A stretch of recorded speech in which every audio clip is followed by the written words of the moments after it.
So hey guys, welcome back to another breakdown video of solid star. और आज के इस वीडियो के लिए जितना ज्यादा तुम एक्साइटेड हो उतनी ही ज्यादा मैं भी एक्साइटेड हूँ। तो चलो फिर बिना किसी देर के वीडियो को शुरू करते हैं। सो होमीज, उससे पहले थोड़ा सा रिकैप जान लेते हैं। सॉलिड स्टार यार रिकैप को बिल्कुल भी मिस नहीं कर सकते। सो होमीज, अब तक की कहानी में हुआ ये कि अपना लुओ फेंग जो कि यहाँ ओरिजिनल बोर्ड की तरफ निकल पड़ता है, लेकिन रास्ते में जब उसका सामना यहाँ पे यंतो से होता है तो यहाँ पे वो उसे अच्छा खासा मजा तो चखा देता है। लेकिन तभी यहाँ डिवाइन रेस के काफी सारे लोग, स्पेशली जो 5 सुपर मास्टर्स थे जिन्हें की उनकी रेस के अकॉर्डिंग बहुत स्ट्रॉन्ग माना जाता है, वो सारे एक साथ लुओ फेंग को घेर लेते हैं। अब लुओ फेंग इनसे कैसे बच पाएगा ये देखने वाली बात होगी। और बस यहीं से आज के वीडियो की शुरुआत होती है। तो यहाँ सबसे पहले हम उस लेडी को देख पाते हैं जो कि यहाँ उन्हीं 5 में से एक है और आते साथ ही अपने वाटर रिपेल डोमेन को एक्टिवेट कर दिया। अब तभी यहाँ पे ये जो 5 केओस मास्टर होते हैं इनमें से जो कि एक लेडी भी थी, वो यहाँ पे जैसे अपने इस डोमेन का यूज करती है तो चारों तरफ पानी की बड़ी बड़ी लहरें देखने को मिलती हैं। अब ऑब्वियस सी बात है ये उसके डोमेन का पार्ट है, तो जहाँ तक उसका डोमेन एक्सपेंड करता है वहाँ तक ही इसके इफेक्ट को हम देख पाते हैं। इवन की लुओ फेंग यहाँ पे आओ मास्टर का वो जो फ्लेम कप था ना उसे अपने पास रख लेता है। अब ये लेडी गाइस कितनी ज्यादा खतरनाक है इसका अंदाजा तुम इसी बात से लगा लो कि अपने जो प्रिमल केओसिटी लॉर्ड है ना उनके इक्वल इसकी स्ट्रेंथ को मानी जाती है। और ये मैं नहीं बाबा कह रही है। वो बताने लगती है कि यही नहीं, वो तो इतनी ज्यादा खतरनाक है कि उसने एक बार में जो बीस्ट गॉड पैथ के जो 5 कल्टीवेशन मेथड्स है ना उनको एक साथ फॉलो किया है, कल्टीवेट किया है। और जिसके पास इतने खतरनाक टाइप के अर्केनास है जो कि बहुत ही ज्यादा मिस्टीरियस है, साथ ही अननोन भी है। बस इतना जान लो कि ये बहुत खतरनाक है। तभी यहाँ पे उनमें से जो एक बंदा है ना वो यंतो का मजाक उड़ाने लगता है और कहने लगता है कि तुम तो उन्हीं पावर हाउसेस में से एक हो जो कि मेरी फर्स्ट रीइंकार्नेशन एरा से बिलोंग करता है, लेकिन फिर भी ये इंसान का बच्चा ये तुमसे आगे निकल गया, इसने तुम्हें सरपास कर दिया। क्या बात है, इस इंसान को तो खुश होना चाहिए अपनी काबिलियत पे, लेकिन तुम्हें तो यहाँ शर्म के मारे मर जाना चाहिए। ये कहते हुए वो यंतो की पूंछ पकड़ के उसे हवा में उठा लेता है जैसे भाई उसके लिए ये कोई बड़ी बात है ही नहीं, और कहने लगता है कि आज तुम्हारे जैसे को मिटा करना हम ये धब्बा, और कहने लगता है कि अब तुम हमारे हाथों से मर के पूरी तरीके से आजाद हो जाओगे। अब यहाँ यंतो कहने लगता है कि अल्टीमेट एरोस और 5 केओस, अगर तुम्हारा डिवाइन आई रेस सच में इतना ज्यादा स्ट्रॉन्ग है ना तो फिर ठीक है, साबित करो और जाके इस बंदे से इसका जो अर्केना है ना उसे हासिल करके दिखाओ। मैं तो चलो नाकाम रहा, लेकिन तुम लोग तो दी डिवाइन आइस रेस से बिलोंग करते हो, तो तुम्हारे लिए तो ये आसान बात हुई ना। लेकिन ध्यान रखना कि कहीं तुम लोग भी मेरी तरह खाली हाथ वापस ना आ जाना, क्योंकि अगर तुम खाली हाथ आए तो फिर तुम्हें और मुझ में कोई फर्क नहीं। ये कहते हुए वो इन दोनों को उकसाने की कोशिश करता है। तभी उनमें से एक बंदा कहने लगता है कि हम तुम्हारे जैसे यूजलेस नहीं है, हमने अपने साथ तुलना करने की कोशिश कैसे की है, तुम क्या समझते हो हमें। अब लुओ फेंग कहने लगता है कि ये जो बिलो गॉड डिस्ट्रॉइंग माउंटेन है ना ये बहुत ज्यादा बड़ा है, लेकिन जे फैंसी के मैप में इसके बारे में कोई भी रिकॉर्ड नहीं है, पर कैसे, और अगर इसके बारे में मुझे कुछ पता ही नहीं है तो फिर अंडरग्राउंड से इसके टनल के जरिए से होके जाना ये बहुत ज्यादा रिस्की होगा। तभी लुओ फेंग को इतना ज्यादा सोचता हुआ देखकर यहाँ पे वो जो दूसरा बंदा था वो कहने लगता है कि ह्यूमन आखिर कहाँ डूब गए, चुपचाप वो जो अर्केना है ना तुम्हारे पास, वो जो तुम्हारे पास विंग्स है वो हमारे हवाले कर दो। कहते हुए वो अपने तीर कमान को बिल्कुल तान लेता है और यहाँ पे जैसे ही लुओ फेंग की तरफ चलाने वाला था कहने लगता है कि मैं आखिरी बार कह रहा हूँ, अगर चुपचाप उसे हमारे हवाले कर देते हो तो तुम्हारी जान शायद हम बख्श दें। जिसमें लुओ फेंग हंसता है, कहने लगता है कि जितनी कोशिश करना है कर सकते हो तुम। अब तभी यहाँ पे वो बंदा अपनी तीर को चला के मारता है, लेकिन जैसे ही वो तीर उससे टकराने वाला था लुओ फेंग यहाँ पर अपने विंग्स के जरिए से शील्ड को बना लेता है, जिससे वो जो शील्ड का फर्स्ट लेयर था और ये जो तीर था ये दोनों डिसअपीयर हो जाते हैं और फिर लुओ फेंग यहाँ से दूर अपीयर होता है। तभी यहाँ पे वो जो दूसरी लेडी थी ना अब उसका इंटरेस्ट भी आ चुका था। वो कहने लगती है कि तुमने सुना नहीं क्या, चुपचाप उसे हमारे हवाले कर दो या फिर मारे जाओ। ये कहते हुए वो अपने इस वाटर डोमेन को पूरी तरीके से अपसाइड डाउन क्रश करने लगती है, जिसके चलते चारों तरफ डोमेन के अंदर उफान सा आने लगता है और हर एक चीज डिस्ट्रॉय होने लगती है जिसके अंदर की लुओ फेंग फंसा हुआ था। यहाँ पे यंतियो तभी नोटिस करता है कि आसपास का जो 10 बिलियन किलोमीटर का जो एरिया है वो पूरी तरीके से काला पड़ चुका है, क्योंकि हर एक चीज ये अपने इस डोमेन के अंदर समाने लगती है। यहाँ पे हम देख पाते कि इसका डोमेन जो कि 5 उंगलियों के जैसा दिख रहा था ये बहुत हद तक एक्सपेंड कर जाता है और हर एक चीज को अपनी चपेट में लेते हुए ये एक बहुत बड़े क्लॉ का शेप ले लेता है, यानी कि एक पूरा पंजा बन चुका था। और तभी वो लेडी जो थी ना इस क्लॉ को ऐसे फोल्ड करती है, जो देखकर लुओ फेंग कहता है कि ठीक है फिर अब जबकि ये आर या पार ये लड़ाई है तो चलो फिर अब थोड़े मजे किए जाएं। अब तभी वो लेडी लुओ फेंग को ना अपने डोमेन के अंदर ही अपने हाथ के जरिए से पूरी तरीके से क्रश करने के लिए उसे मुट्ठी में दबोच लेती है, जो देखकर दोनों बहुत ही प्राउडली वे में ना स्माइल करते हैं, क्योंकि इन्हें लग रहा था कि भाई मक्खी को मसलने भर का काम था और हमने इसे मसल दिया। लेकिन तभी यहाँ अचानक से उसके हाथ में ना काफी सारे क्रैक पड़ने लगते हैं। ऐसा लग रहा था कि किसी भी वक्त इसका पूरा का पूरा ये जो डोमेन वाला हाथ है ये डिस्ट्रॉय हो जाएगा। और यहाँ पे जैसे ये क्रैक्स ये दोनों देखते हैं ना तो इनके होश उड़ जाते हैं। दोनों ही हैरानी के साथ कहने लगते हैं कि नामुमकिन, ऐसा हो ही नहीं सकता। लेकिन अगले ही बल उस हाथ को डिस्ट्रॉय करते हुए लुओ फेंग बाहर आ जाता है। अब यहाँ केओस मास्टर जब ये देखती है ना तो भाई उसके होश उड़ चुके थे, वो अपने हाथ को देख रही थी और फिर लुओ फेंग की तरफ देखकर वो स्माइल करती है और कहने लगती है कि क्या बात है। अब तभी यहाँ उसके पीछे मौजूद वो जो 5 आईज थी ना उन सभी का वो यूज करने लगती है और फिर 5 केओस सेक्टर को जैसे ही वो एक्टिवेट करती है ना इसे देखते साथ ही यंतो पूरी तरीके से घबरा जाता है और कहता है कि ये तो 5 केओस सेक्टर है, तो ये ह्यूमन गया। लेकिन यहाँ पे लू फेंग जिसने कि अपने आसपास अपने बैरियर को बना के रखा था, उसे इससे कोई फर्क नहीं पड़ता। तभी यहाँ उसे देखकर वो लड़की कहने लगती है कि अब तुम मरने वाले हो, और फिर वो यहाँ पर एब्सोल्यूट एनाहिलेशन को एक्टिवेट करती है, जिससे उसके 5 केओस सेक्टर से ना एक तेज लहर निकलती है जो कि सीधा जाकर उस बैरियर से टकराती है। और बस ऐसे ही धीरे धीरे करके ये अटैक और ज्यादा बड़ा होने लगता है। इस दौरान यहाँ पे ये जो मास्टर थी वो कहने लगती है कि तुम्हें शायद पता होना चाहिए, ये जो विंग्स तुम्हारे पास है ना, इसे सबसे पहले मैंने डिस्कवर किया था, और तुम्हारा वो जो टीचर है ना, उसने बस इसे मुझसे छीन लिया और कुछ नहीं। पर आज मैं तुमसे ये लेके रहूंगी और मेरा बरसों का बदला भी पूरा हो जाएगा। अब तभी वो अपने उस 5 कलर्ड पाम के जरिए से लू फेंग के शील्ड के ऊपर हमला कर देती है, और यहाँ पर ड्रैगन नेल का जैसे यूज कर रही थी ताकि बस कैसे ना कैसे करके इसे ब्रेक कर पाए। लेकिन लू फेंग जैसा कि लग रहा था कि शायद उसका ये बैरियर ये शैटर नहीं कर पाएगी, अगले ही पल उसके जो नाखून थे ना, यानी कि जो नेल्स थे, उनके जरिए से ऐसा वो दबोचती है कि अगले ही पल क्रैकिंग साउंड आने लगते हैं और सेकंड के आधे हिस्से में उसका बैरियर टूट जाता है, जो देखकर लू फेंग शॉक था। लेकिन ये तीनों बहुत ज्यादा खुश थे। और बस जैसे ही वो लू फेंग को उसे पकड़ने वाली थी ना, अपने मुट्ठी में कैद करने वाली थी, तभी लू Feng I am the universe का यूज करता है और एक रिबाउंड फोर्स इमीडिएटली उस हाथ को उसके आगे आने से रोक देता है, जिसके बाद लू फेंग कहता है राइस, और ऐसा कहना ही था कि तभी आई एम द यूनिवर्स का जो पावर है वो एक्सपैंड करता है। वो लेडी अपना पूरा जोर लगा रही थी कि इस अटैक को जैसे तैसे सप्रेस करके उसे दबोच पाए, वो आगे बढ़ पाए। लेकिन धीरे धीरे स्पेस क्रैक करता है आई एम द यूनिवर्स का ये जो रिबाउंड फोर्स क्रिएट हो रहा था, हर एक चीज को अपने अंदर अब्सॉर्ब करके अपने साइज को और ज्यादा मैक्सिमाइज करता चला जाता है। आसपास की स्पेस पूरी तरीके से कोलैप्स करने लगते हैं। ये देखकर तो भाई इस केओस मास्टर के भी होश उड़ चुके थे। वो यहाँ सोच में डूब जाती है कि आखिर इसने किससे पंगा ले लिया, और अगले ही पल इसका पूरा का पूरा ये जो अटैक था ये डिस्ट्रॉय हो जाता है, जो देखकर सबसे ज्यादा अगर कोई शॉक था तो वो था यिंतो। तभी यहाँ दूसरा वाला बंदा वो तक देख के हैरान था, और बहुत ही कम होता है कि डिवाइन आई रेस के ये जो टॉप के एक्सपर्ट्स हैं, इनसे कोई ऐसा एक्सप्रेशन निकलवा ले। तभी यहाँ वो जो केओस मास्टर थी ना, वो अपने दांत पीसते हुए कहने लगती है कि अब तो नहीं बचेगा, और अब वो अपनी वीस्ट गॉड कल्टीवेशन का यूज करना शुरू कर देती है, जिसके चलते इसका साइज पहले से और ज्यादा डबल हो जाता है। इतना ज्यादा एक्सपैंड कर देती है कि वो अपने पैर को हवा में उठा दी है, और अब लू फेंग को मसलने के लिए वो सीधा उसके उस आई एम द यूनिवर्स के ऊपर अपना पांव रख देती है, और पैरों तले ही उसके फोर्स को क्रश कर रही थी, जैसे कि वो दिखा रही थी कि मैं यहाँ पे सुपीरियर हूँ और तुम एक ह्यूमन हो, तुम मेरे आगे कभी नहीं निकल सकते। लू फेंग को यहाँ पे बहुत पेन हो रहा था, क्योंकि उसे आई एम द यूनिवर्स की पावर को भी मेंटेन करके रखना था, इस बैरियर को मेंटेन करना था, लेकिन धीरे धीरे करके कहीं ना कहीं वो लेडी उसके ऊपर हावी पड़ रही थी। यहाँ पे ये लेडी अपनी पूरी जी जान लगा देती है, बस कैसे ना कैसे करके उसकी अकड़ को भी वो तोड़ पाए, लेकिन लू फेंग भी रेजिस्ट करता रहता है। अब इस दौरान बात इस हद तक बढ़ जाती है कि वो लेडी खुद भी देख के सरप्राइज थी कि उसे इस ह्यूमन को हराने के लिए अपनी फुल पावर तक को यूज करना पड़ रहा है, लेकिन फिर भी ये रेजिस्ट किया जा रहा है, और ये चीज इसे और ज्यादा अनॉय करती है। लेकिन वो साथ में एंजॉय भी करती है कि काफी अरसे बाद किसी ने उसे मजबूर किया है कि वो अपनी फुल पावर को यूज करे। ये कहते हुए वो यहाँ पर एक बहुत ही पावरफुल क्लॉ अटैक उसके ऊपर कर देती है, बट सडनली गाइस यहाँ पे पूरा का पूरा नजारा बदलने लगता है, आसपास का स्पेस शटर करने लगता है, और यहाँ पर बड़े बड़े लावा के पीसेस दिखने को मिलते हैं, जिसके चलते सभी हैरान हो जाते हैं। और जो युनतुओ था वो कहने लगता है कि ये तो लावा डेविल गॉड है। अब लावा डेविल गॉड के बारे में सबने सुन रखा था, स्पेशली अगर वो लोग यहाँ यूनिवर्स ओशन में आए और उन्हें इसके बारे में पता ना हो, ऐसा हो ही नहीं सकता। अब सब के सब जैसे ही लावा डेविल गॉड की प्रेजेंस को फील करते हैं तो वो सब भी हैरान हो जाते हैं, जिसके बाद अब ये लोग बिना किसी देरी के लू फेंग को वहीं छोड़कर यहाँ से भागना शुरू कर देते हैं। अभी यहाँ इतने पावरफुल बीइंग्स अगर भाग रहे हैं तो जाहिर है लावा डेविल गॉड बहुत ज्यादा स्ट्रॉन्ग होगा। यहाँ पे लावा डेविल गॉड का पूरा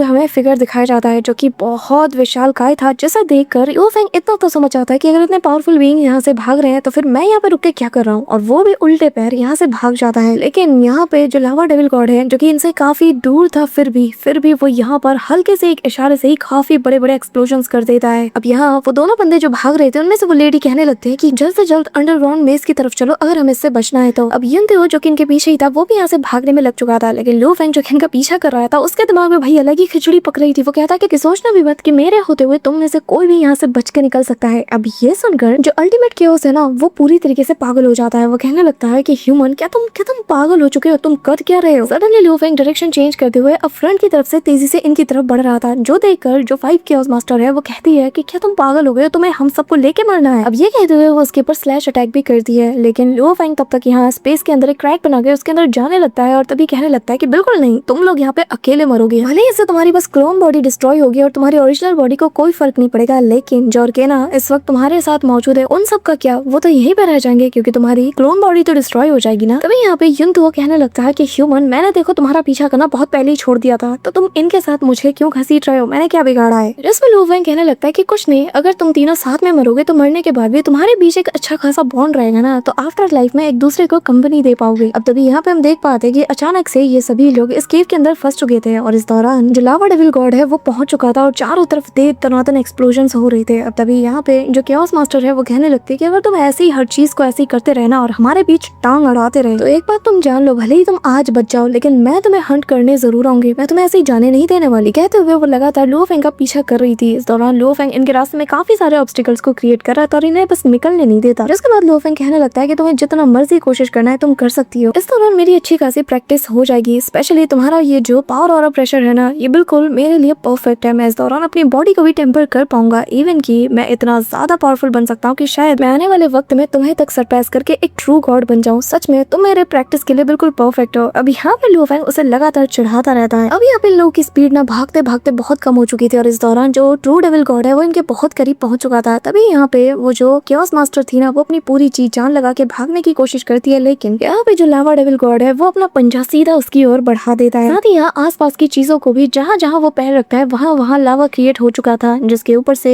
चलते हुए यहाँ पे जो युंदुओ था जो कि खुद को बचाने में लगा हुआ था वो यहाँ काफी ज्यादा पछताता है और कहने लगता है कि क्यों क्यों आखिर क्यों मैं वहाँ पे रुक गया, मुझे तो वहाँ से कब का भाग जाना चाहिए था, आखिर क्यों मैं इन लोगों की फाइट देखने के लिए रुक गया, ना मैं वहाँ रुकता ना मेरे साथ ये सब कुछ होता। अब इस दौरान हम बाकी सारे जो लोग हैं उन सबको भी देख पाते हैं जो कि यहाँ से भागने में लगे हुए थे, लेकिन जो लावा डेविल गॉड है वो इनके बिल्कुल सर के ऊपर पहुंच चुका था। यहाँ पे तभी लोगों को भागता हुआ देखकर लुओ फेंग कहने लगता है कि अरे रे रे क्या हुआ, तुम सभी लोग मुझे ऐसे ही जाने दोगे? हाँ, तभी यहाँ पे लुओ फेंग वापस से अपने सुवो विंग्स की टेक्निक का यूज करता है, जहाँ पर एक और पावरफुल फोर्स क्रिएट होती है और जो कि इन लोगों को पीछे की ओर ढकेलने लगती है और इनकी बॉडी ना वहाँ पे बिल्कुल फ्री सी हो चुकी थी और ये प्रेशर इन लोगों को बार बार उसकी ओर ही धकेल रहा था, यानी कि लावा डेविल गॉड की ओर। और ये लोग पूरी जी जान लगा रहे थे, लेकिन यार लुओ फेंग के आगे कहाँ इनकी कुछ चलने वाली थी। तभी वो कहने लगते कि देखो हमने तुम्हें भागने का एक मौका दिया। जिसमें लुओ फेंग कहता है कि क्या ये कोई मौका है? अगर तुम लोग वाकई में यहाँ से सर्वाइव करना चाहते हो और भागना चाहते हो और चाहते हो कि मैं तुम्हारे रास्ते का रोड़ा ना बनूं तो चुपचाप जितने भी आर्केनास तुम्हारे पास है मुझे दे दो, जिसके बाद मैं तुम लोगों को यहाँ से जाने दूंगा। ये कहते हुए लुओ फेंग यहाँ पे स्पेस में हल्का सा क्रैक बनाता है, इनको लालच देता है और इस दौरान ये तीनों समझ जाते कि कुछ ना कुछ तो करना होगा। अब यहाँ पे लुओ फेंग इन सभी को स्किप करने का एक मौका देता है और कहता है कि चलो चुपचाप मेरी अकॉर्डिंग मेरी बात मान लो तो फिर मैं तुम्हें जाने दूंगा। लेकिन ये लोग इतने ज्यादा जिद्दी थे कि तभी सबसे पहले युंदुओ था ना वो चिल्लाते हुए कहता है कि नहीं मैं इस चीज को एक्सेप्ट नहीं कर सकता। अब यहाँ पे सभी लोग रेजिस्ट करने लगते हैं, इवन कि लुओ फेंग को भी इनके चलते यहाँ पे रुकना पड़ता है और अब उसे भी ये प्रेशर फील होता है। तभी युंदुओ अपनी बॉडी को पूरी तरीके से एक्सपेंड करते हुए कहता है कि मैं इसका सामना करूंगा, लेकिन लावा डेविल गॉड की एक लात पड़ती है बिल्कुल इसके पेट में और बेचारा उसी वक्त उसकी हालत खराब हो जाती है। अब तभी यहाँ पे जो वो लेडी थी ना यानी कि केओस मास्टर वो यहाँ पे जिन चैन टेम्पल का यूज करती है, लेकिन यहाँ पे उसका भी कोई फायदा नहीं होता। वही दूसरी तरफ लुओ फेंग सोचता है कि अब बस स्टार्ट हो रही है जो कि मुझे इस वक्त इस सिचुएशन से बचा सकता है और यही मेरी आखिरी ऑप्शन है और इसके अंदर जाके मैं छिप जाऊंगा ताकि कोई भी मुझे पकड़ ना पाए और बाकी के दुश्मनों से मैं बच पाऊं। जिसके बाद मैं यहाँ पर जो ब्लड क्लाउड पैलेस मास्टर है इसका भेष धारण कर लूंगा और तब तक छिपा रहूंगा जब तक मैं इतना ज्यादा स्ट्रॉन्ग इनफ ना बन जाऊं कि ट्रू आइडेंटिटी के साथ इनके सामने आ पाऊं। अब लुओ फेंग स्टार्ट आउट को एक्टिवेट करते हुए ब्लड क्लाउड पैलेस मास्टर का जो यहाँ पे पैलेस है ना उसको भी एक्टिवेट कर देता है। यहाँ पे जो वो लेडी थी वो भी अपने जिन जैन टेम्पल का यूज करते हुए इसके अंदर आ जाती है, लेकिन प्रेशर तो इसे भी फील हो रहा था। लिटरली इसे ऐसा लग रहा था कि किसी भी वक्त इस दर्द के चलते इसका दिमाग खराब हो जाएगा, इसे इतना ज्यादा प्रेशर फील होता है। यहाँ पे युंदुओ की तो हालत खराब हो जाती है और वो यहाँ पे दर्द के मारे चिल्ला उठता है। यहाँ लावा डेविल गॉड वो तो बहुत ज्यादा खुश था, जहाँ जहाँ कदम रखता है वहाँ बस डिस्ट्रक्शन ही देखने को मिलता है। इस दौरान लुओ फेंग अपने स्पेसशिप के जरिए से बिल्कुल इसके सामने से निकल जाता है और इसका जब भयानक चेहरा वो देखता है तो लुओ फेंग को अंदाजा होता है कि आज अगर स्टार टावर इसके पास ना होता तो इसके लिए बहुत बड़ी दिक्कत हो जाती।